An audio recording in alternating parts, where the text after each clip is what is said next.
One, my name is Angela Johnson, and I'm a member of the Hatched Planning Team.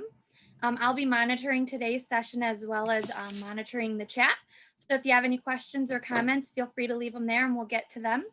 Also wanted to let everybody know that we will be recording this session. So if you're hoping to view it in the future, you'll have that opportunity. Without any further ado, it is my pleasure to introduce Leslie Sukup, presenting Bringing Resilience and Grit to the Classroom. Wonderful. Well, nice to see everyone. And I'm really happy to share what I do in my classrooms with you. It's been very beneficial, and it's something that I have always done, but I've been more intentional of it, or adding more in, especially with COVID-19 and the pandemic. So without any further ado,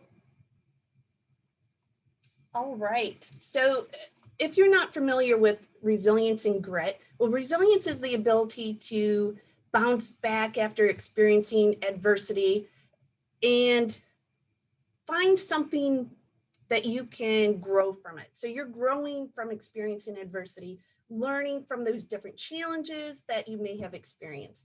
And of course, grit is that long-term perseverance and passion for completing a task or a project. And the key is that perseverance. And obviously they are intertwined because grit is really a subset of resilience.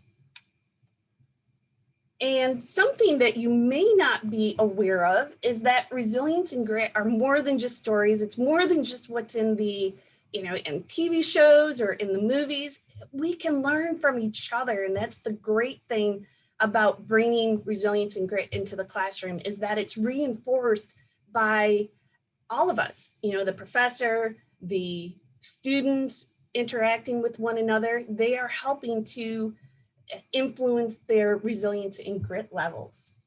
And research has shown that there are a lot of positives that come with bringing resilience and grit into an organization, but especially into the classroom. And you can see I've broken it up into performance, health, teamwork, and leadership, but there's a lot of great benefits that come from bringing just little tidbits of resilience and grit into the classroom. And I'll get into specific techniques in just a moment. But I also want to highlight, before I move into the techniques, that resilience really focuses on 4 main domains. And I could talk about this for days, because in the military, if you know me, you're already aware that I was Air Force veteran. But one of the things that I did as an additional duty was teach resilience to military members, government civilians, family members. But I was a master resilience trainer, and it was a wonderful opportunity to teach people skills and then see the benefits. So that's what I've brought into the classroom. But they focus on 4 different domains, and the skills that I'm going to show you today will touch upon all of those. All right, so there's 3 main ways that I bring grit and resilience into the classroom. I focus on positivity. I focus on a growth mindset, because you really have to be open to new opportunities, to what you can learn from challenges in order for a growth, in order to benefit from resilience and grit. If you are stuck in a fixed mindset, you're not going to get as much benefit out of it. So I focus on bringing assignments and opportunities to spur that growth mindset. And then, of course, I focus, the third item is energy. No one likes being in front of a class and you see the students start to nod off, or you start to see their attention wander.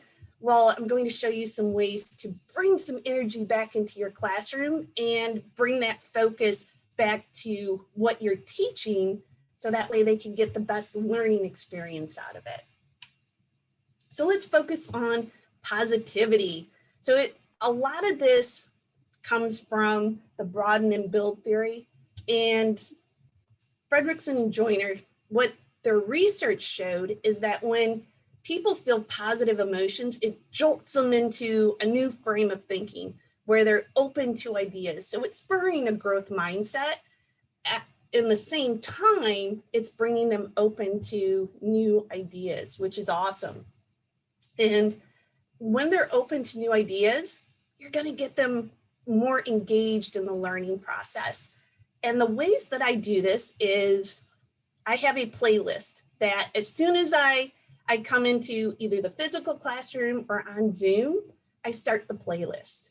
And it's positive music. So I call it my resilience playlist.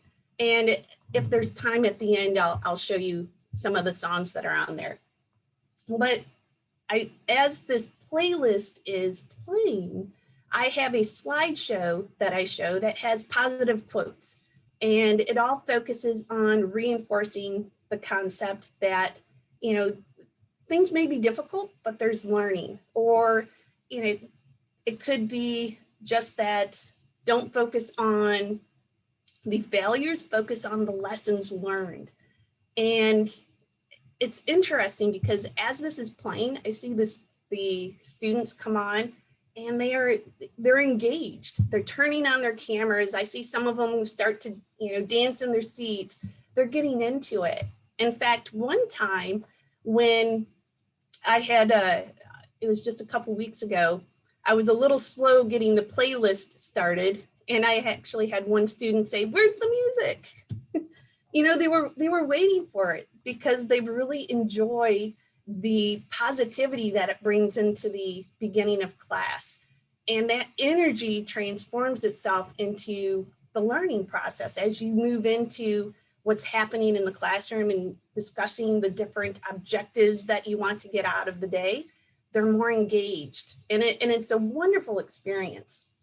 Another thing that I do is at the beginning of class, we also share good news, what may be happening in that student's life that's positive that they want to share. So we take a little few moments. They can throw it in chat or they can say it out loud, but it allows them a chance to share what's happening personally and to focus on the wins in their life. Additionally, I'll share a little snippet of resilient skills. So for example, one of them is sleep and what the prime hours that they should be getting and how it should be a routine and a schedule. And it's amazing to, you know, have the students a week or two later say that, "Hey, Professor Sukup, you know, I actually tried taking naps and setting them to the time frame that you said." And they're like, "Wow, you know, I'm getting more performance in their sports team." And then they're seeing results when they're taking quizzes and tests. And it's really, you know, it's refreshing, but it's also motivating for me as their professor to see the positive outcomes that come from the little tips that I'll share in class. All right, so the growth mindset. And of course, the positivity lends itself into awakening that growth mindset. But a couple things that I do specifically in my classes is I have what's called a redo please assign or form. And this form, of course, we know learning sometimes can be difficult. It can be challenging. A student may be giving it their all on an assignment, but maybe they didn't hit the mark and they scored lower than what they expected. The redo please form is an opportunity for them to employ a growth mindset. They have the opportunity to use this form to develop a strategy to redo an assignment, but they have to reflect on what they did, what didn't go according to plan, and then develop a strategy that they can use moving forward to reaccomplish that assignment. And then there is a section where the student signs the agreement. It comes to me, and then I decide if it's enough effort and maybe they need to re-look at the situation, or their strategy is good and I allow them to redo the assignment. And what that does is it allows them to reaccomplish that assignment, wiping the slate clean, and being able to learn from that process.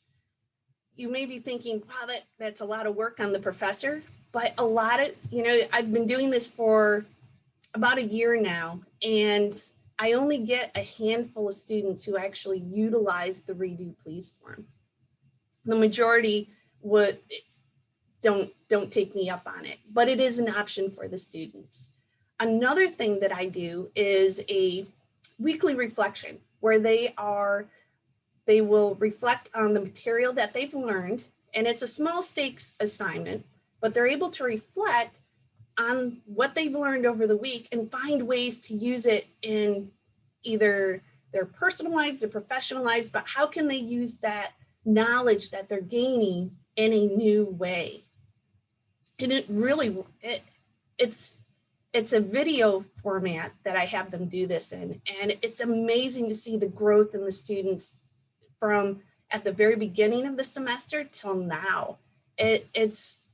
And I actually had a student, I saw her in Meyer the other day, and she came up to me and she said, she was very thankful for those assignments, for especially the weekly reflections, because she said, I gained so much confidence and growth from it that it led to some other opportunities for her down the road. And she actually was able to interview with a lot more confidence gained from just reflecting on the material and finding ways to use it. All right, so now let's move into our physical energy. So how can you bring it into the classroom? Well, we all know that exercise makes us feel better, but a lot of times we don't understand why that exercise makes us, feel better. The real reason is because it makes the brain function at its best. And you can see on your screen, you have the brain on the left is an MRI image of the brain after sitting quietly. But the one on the right is the brain after a 20-minute walk. And of course, there's a lot more activity in the brain, and there's a lot more going on. And the brain is energized and it's ready to learn. There was actually quite a few studies that have been done, and one of them happened to be with students in the Chicago area, where the group of students was asked to exercise before class, and another group just went into class and didn't do anything. So the group that exercised scored higher than those that didn't exercise. But you may be figuring out, how can I use this in the classroom? Because you can't spend all day exercising. Well, there's actually ways that you can bring exercise into the classroom. So periodically throughout your class, you can ask your students to stand up and stretch. These are very, they're not very, or what's the word I'm looking for? You don't have to have a lot of space to perform these exercises. You can do some chair squats. You can do some stretching and side stretches and twisting stretches. But some of these, just doing these exercises for just a couple minutes reinvigorates the brain and brings them back into the learning process and engages the students even more so. But if you want to take it up a level, you can actually have a little dance party. So you can have a student select a song and find it on YouTube or one of the other music platforms that you may have a subscription to or free ones, but find a song and just have maybe 30 seconds of dancing. And it's, you're bringing that positivity back into the classroom, but you're also bringing a lot of fun into the classroom. And it's an amazing process to watch. I've seen the growth in my students just by performing little resilience tidbits every week. And I can show you that for me, I also use one more thing to add. So I also use resilience and grit scores to form my teams in my classes. And I form them at the beginning of the semester. I put those that have a higher grit score and resilience score with those that maybe, are down the scale a little bit. And amazingly, I see a tremendous difference at the end of the semester. As you can see there, the significance of the grit and the resilience going up from the beginning to the end is significant. But I also see it in their grades. I no longer see the normal bell curve. I'm starting to see more of them be a little bit, better grades than on the negative side. And a lot of this is they are reinforcing the resilience and grit with each other, but they're learning how to support each other. They're learning how to raise their grit and resilience and just become better students. And that's all I have. I can bring up my playlist. This is a playlist that I had from my military days, but it's still very applicable to, resilience concepts. But this is all I have for my presentation. I'm open to questions if you have any.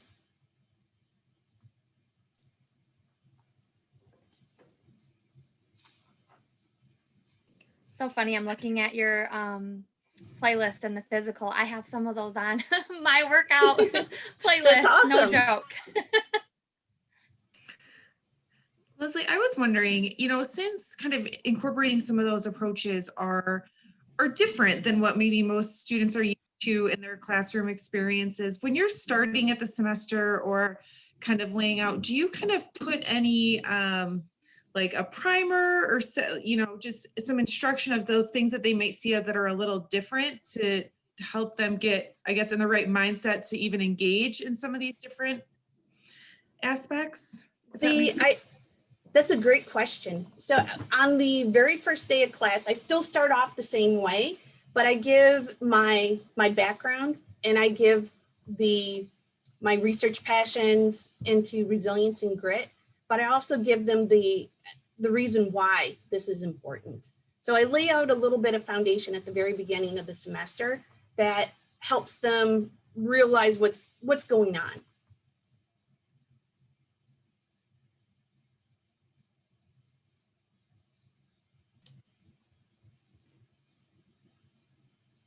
All right. Any other questions?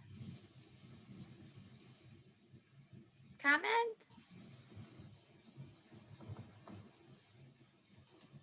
Okay, well, Leslie, thank you so much for your presentation, and thank you everybody for coming.